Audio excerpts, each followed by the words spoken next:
Sallu ala Muhammed. Taravih namazına niyet.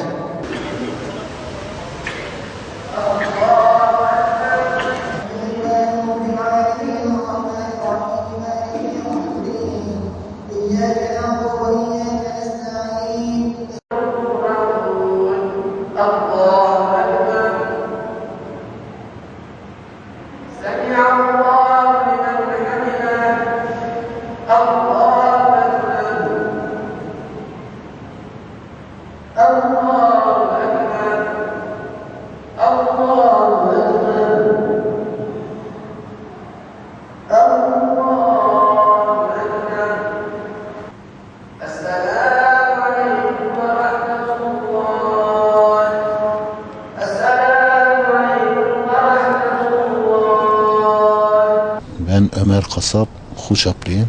Çok güzel. Dünyada bundan güzel başka bir şey yoktur. Allah razı olsun.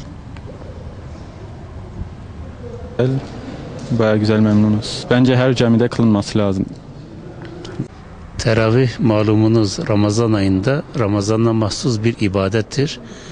Ramazan'dan bir gün önce yani orucun başlandığı günün gecesinden başlar. Bayram gecesi biter. Önceki yıllarda Sofu Baba'da, ondan sonra Bayalar Camisi'nde hatimle namaz kıldırıldı. Bu 4. yıldır Hazreti Ömer Camii'nde, bizim camimizde hatimle teravih namazı kılınıyor. Rağbet iyidir. Biz daha fazla istiyorduk. Normal kılınan teravih namazıyla hatimle kılınan namaz arasında yani ne kadar ağır olsa dahi 15-20 dakika fark vardır.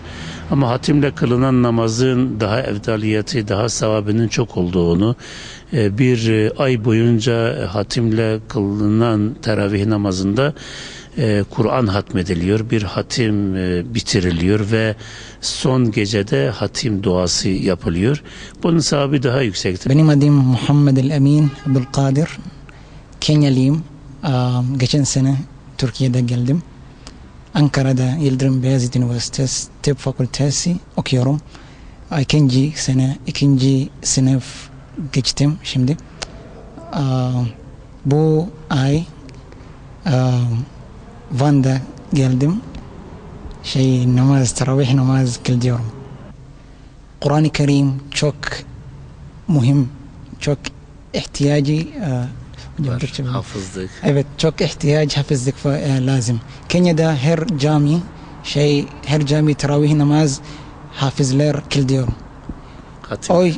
Hatim her cami.